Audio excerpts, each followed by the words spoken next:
Wonderful. Hello, everyone. And thanks a lot to the organizer for the kind invitation and for you for being here.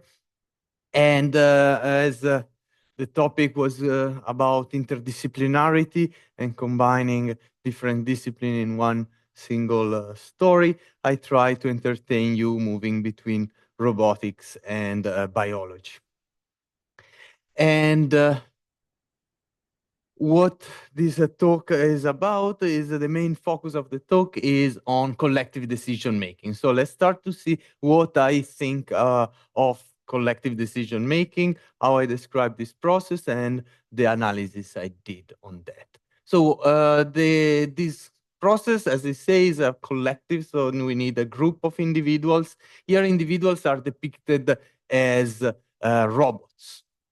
However, you can imagine that these individuals are also any other type of organism, from humans to animals, insects, or even individual cells make a collective decision, as we have seen in the talk of this morning. And another important aspect is that these individuals interact with each other, and I also assume that these individuals operate in an environment which is characterized by a number of alternatives. And each alternative is characterized by a quality, and each individual make an estimate of what is the best option to take, to select. However, individuals make large amount of errors and mistakes. So they end up with a largely heterogeneous opinion of what is the best action to take or best opinion to select. And so this collective decision-making process is the process by which the group reach an agreement. This is a type of decision-making that is called the best of n decisions, in which you select the best among n alternatives. A variant of it is the symmetry-breaking case, in which we have a no quality. The group needs just to reach an agreement and reach a consensus and not remain separate in undecision. Because when they remain separate in an undecided group, that is what happens is the other face of the coin, let's say, is in engineering called task allocation, in biology is division of labor or collective foraging, and here we have teams that forms in the group, proportional possibly to the urgency of the task. Here is still the quality. But okay, during this talk, we focus on consensus decision making, how to reach an agreement on possibly the best alternative. And often in my research, I look at minimal robotics, that are robots with very simple abilities or strong constraints on memory, computation, and communication. And why having these strong constraints? Well, they can be useful for application where you have strong constraints, in fact. For example, on size, you can imagine nanorobot injected in a blood vessel, and there you cannot equip this nanorobot with fancy device, difficult computation, but they just send a simple signal to each other, and still we would like them to be autonomous and reach an agreement. Or you can imagine cheap robot that you need to dispose every time because they work in an hazardous environment, and the local authorities cannot afford thousands and thousands of euro every time, but they want something cheap. And so again, simple and minimalist behavior might be useful here. So for having this minimalism, often we look at the simple voting algorithm. And these simple voting algorithms are not only present in robotics, but as I said, I try to often create a link with other disciplines. And so by just replacing a few words, you can imagine that this is also relevant aspect for natural organism and living animals. And so the type of simple algorithm I look at are how you update your opinion depending on your social neighborhood. And simple strategy found in the literature are, for example, the voter rule, in which you pick one at random of your neighbor and you follow his opinion. For example, here you follow the red opinion. Or something a little bit more complicated is the majority rule. So you need to count the votes around you and select the most frequent, or take some other super or submajority. And then how you update your opinion. One idea is to just overwrite it. You think red, you hear blue, you become blue, and so on. So as you see, the dynamics are pretty simple here. And one of the simplest model that has been shown is the voter model. That is a simple and effective way to reach an agreement with within a population that have no central leader. So here nobody is coordinating the action of everybody, but is only based on local interaction and decentralized system. So this voter model is the one we have seen before. When you reach a new vote, you overwrite it, and over time, this will lead to a group consensus. This has been used effectively to describe a variety of organisms, decision-making in humans, animals, mammals, down to insects, cells, even plants, and I use it sometimes to coordinate the collective decision-making in robots.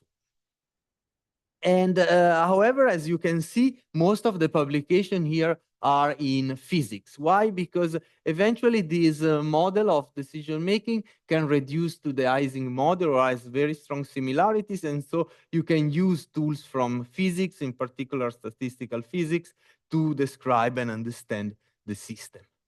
And in fact, what I do, I often go with this multi-scale modeling of describing the system from a swarm level, so a macroscopic level, down to the individual level rules.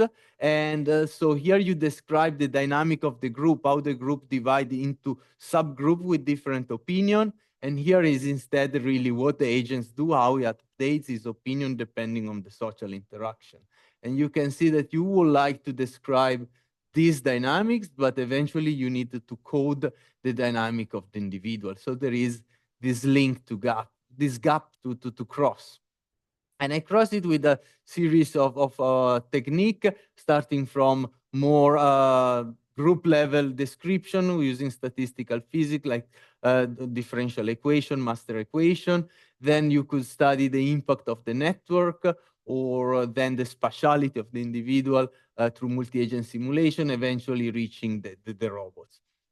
So this is what I call often multi-scale modeling. And I take the occasion to advertise this tool that allow you to move between these first levels without any much math involved, just with some simple command in Jupyter can be a useful framework, especially for teaching students that wants to play in this domain and move between swarm level, the description, down to individual moving in space.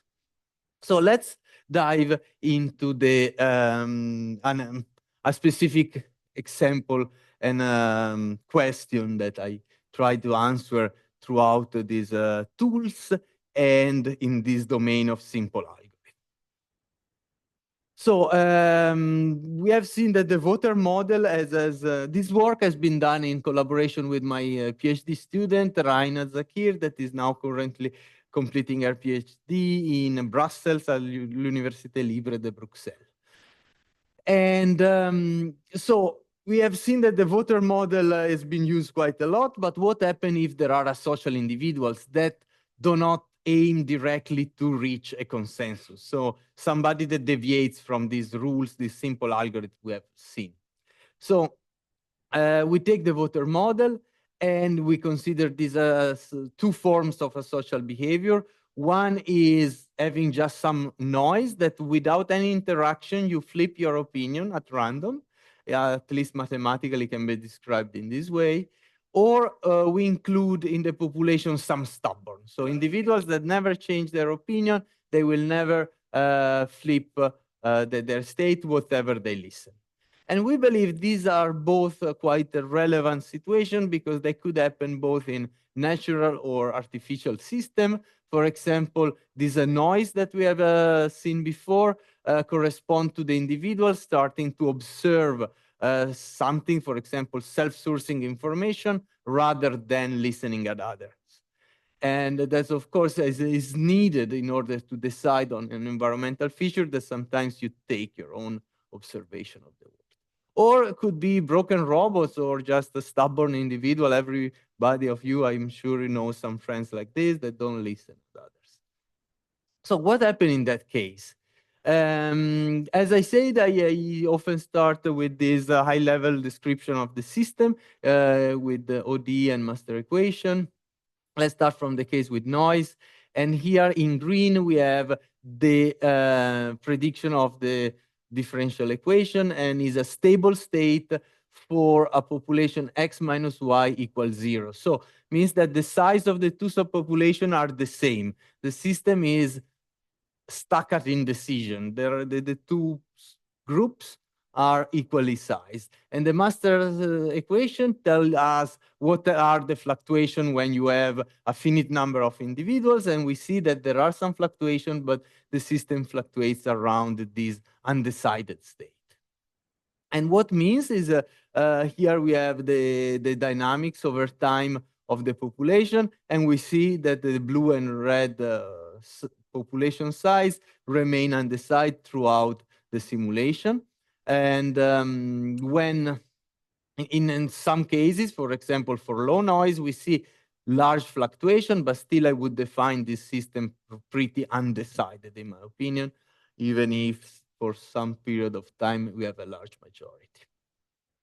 I skip on this, but in case we have the zealot system is eventually, if you play with the math, you can see that is mathematically very similar, if not the equivalent for some cases, and it's just stronger, the effect. As soon as you include a small proportion of this asocial behavior, you have an undecided system.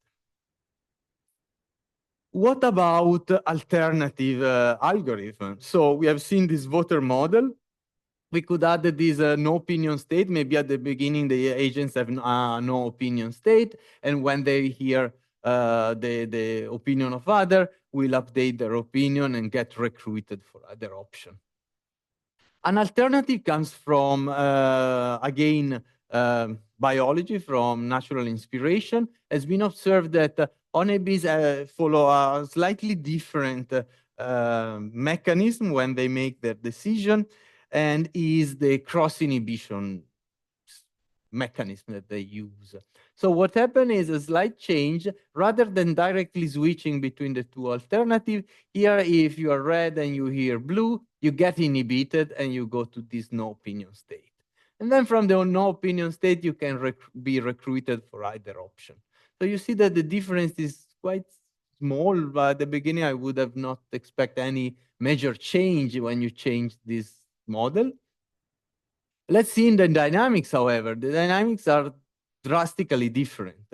Here we see the dynamics of the voter model. For the cross inhibition, we have a clear symmetry breaking. These green line are the stable attractors. So the system will decide either in favor of X or Y alternatively, but will reach this large majority up to a quite large number of asocial. And as I said, this simple mechanism can be useful to be implemented on simple machine. And so we tested this mechanism on this robotic platform that is a robot that has a 2 centimeter coin, well, it's not the €2 coin size, that moves through vibration motor on a flat surface and has only few sensor and actuator. They can detect the light intensity. They have an LED to display a color and send the infrared message to neighbor robots. So the moving robot can be heard just by the robot here with the red LED. And so you see that the local the communication is pretty localized and simple. So why having such simple robot? Because they are cheap. So a lot of laboratory can afford many of them, and we had, in fact, a large population of them to study how information spread on large group of moving robots. So that is what we did. We implemented the system on a swarm of 100 of these kilobots, where we included two subpopulation of 10 zealot for each option, red and blue, and we test the two algorithms that I described before. And the dynamics are in agreement with the prediction of the model we have seen before. Here are the size of the population, and we see that over the entire length of the experiment of 1 hour, the system in the voter model remain undecided. And instead here, it starts more or less at the same way with random fluctuation, but then this random fluctuation gets a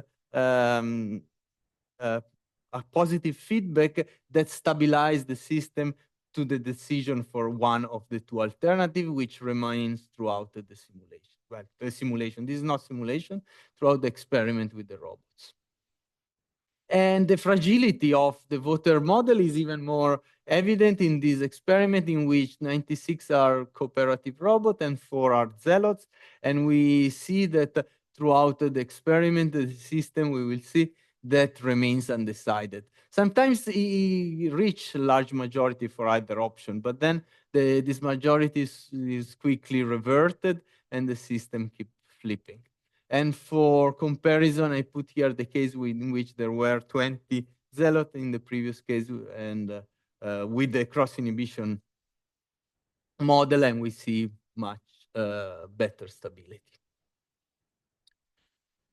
And as I said, in this journey, we move between biology and, well, between robotics and biology. So now we might move again back to biology. So we start from biology because that is the biological inspiration that give us hint of which mechanism to try this cross inhibition. And here we try to go back to try to understand better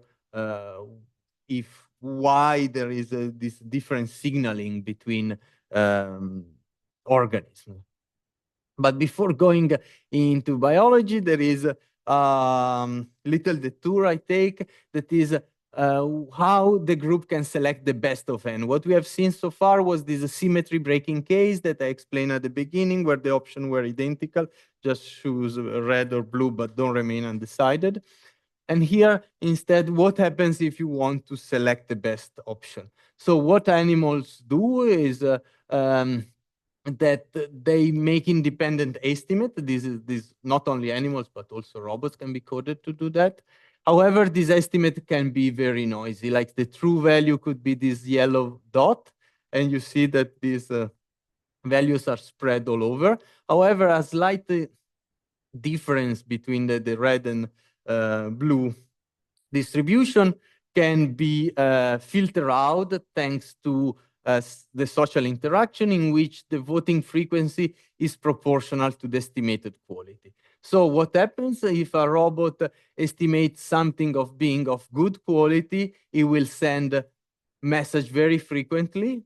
And if he estimates something to be a bit crap, he will still advertise his opinion, but much less frequently.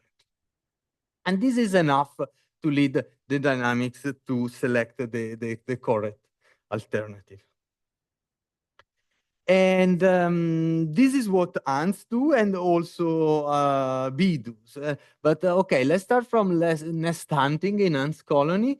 And so we have a colony of ants that needs to relocate. For example, you destroy their nest. And so in the environment, there are alternative locations they can choose. And the process that happens here is that ants will do random exploration, eventually will discover something, like it or not, they return and advertise it. For example, this one liked the blue house, and it will advertise, let's go there. What means in practical sense this advertisement? They do it through tandem run. Well, not every species. There are hundreds of thousands of species, but several of them use this type of recruitment, in which here is the one blue saying blue blue that guides the follower in a form of recruitment towards the house it discovered. And concurrently, other ants might explore as well the environment and find alternative location and return to advertise. This house is much better, so will be advertised more often, and that will lead the group to change their opinion, well, other peer to change their opinion, but this opinion will spread quicker, and so we will have the system steering towards a decision for the best option. So this, as you have seen, is really similar, if not identical, to the model I described before of the voter model. And in fact, biologists has described the system as through this voter model with quality proportional voting. This is a description that biologists use and describe pretty well the experimental evidence that they found.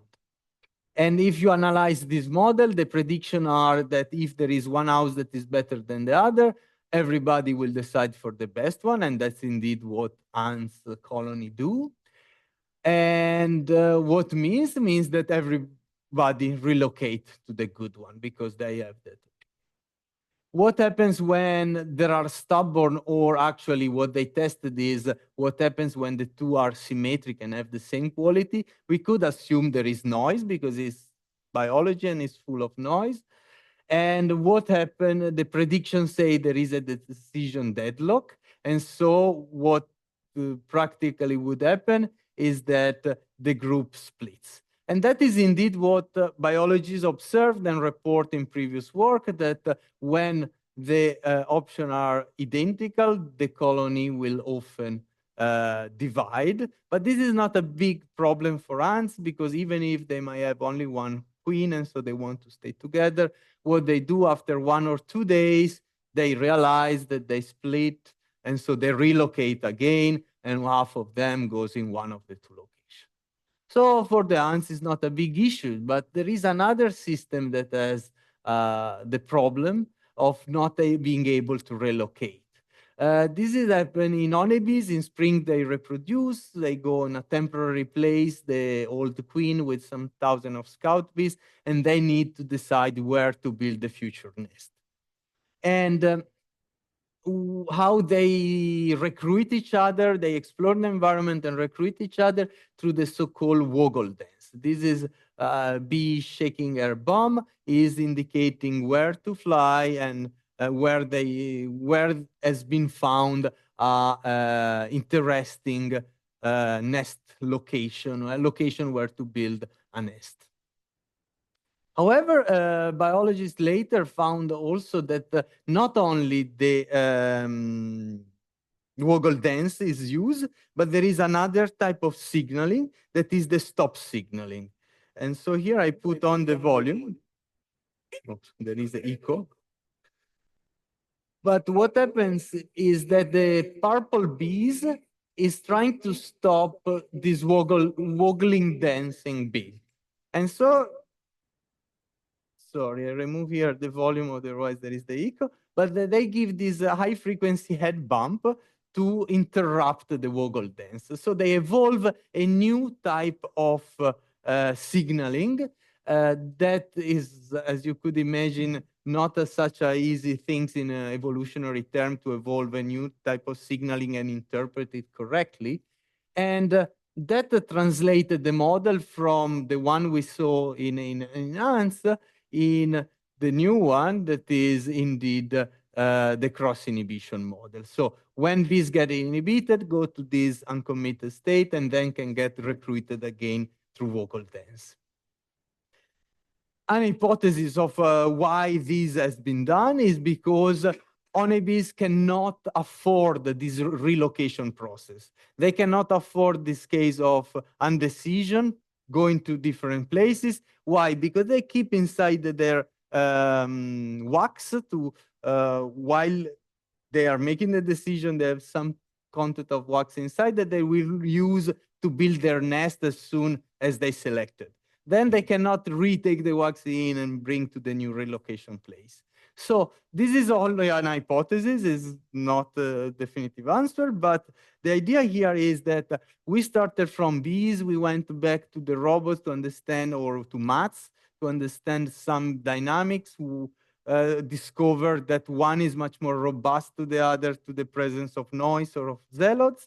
And then we could go back to biology and maybe give some insight there. And then hopefully some experimentalists might try to figure out better if this is the good answer to the puzzle or not. So another, let's see the time.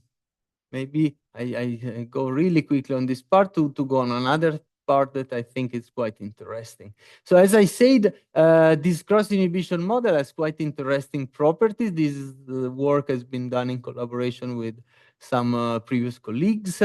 And one of the main properties, this ability of breaking the symmetry. So we have seen that the water model will remain undecided, and the other is able to break the symmetry. And an interesting property is that the symmetry is broken only when the quality is high and is remain undecided the system when the quality is a bit crap. So means that hopefully you will find something better later. Why I show this? Because again, this is a very simple mechanism, but it's quite rich in the dynamics. So you can start to obtain this richness of the ability of breaking the symmetry based on the option quality just with a very minimal and simple mechanism.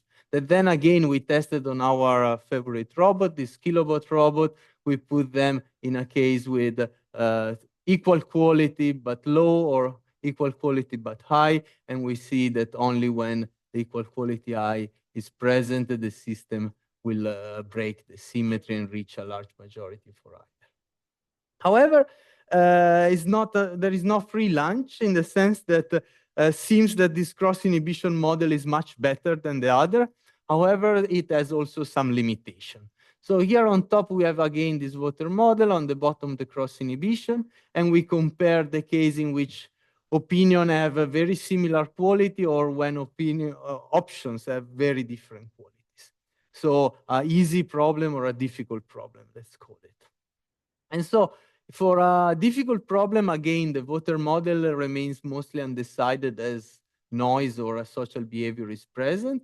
And here we have this B stability system. Instead, the water model is quite good in selecting the good option for easy problem, so does the cross inhibition. But the no free lunch comes from this lower branch. That means that sometimes the cross inhibition will select the inferior option. And that means that this stability, this ability to get the really consistent dynamic that will not change over time, will froze the system into the selection of an inferior option if, for random causes like random fluctuation at the beginning, you obtain a large majority in favor of this weak option.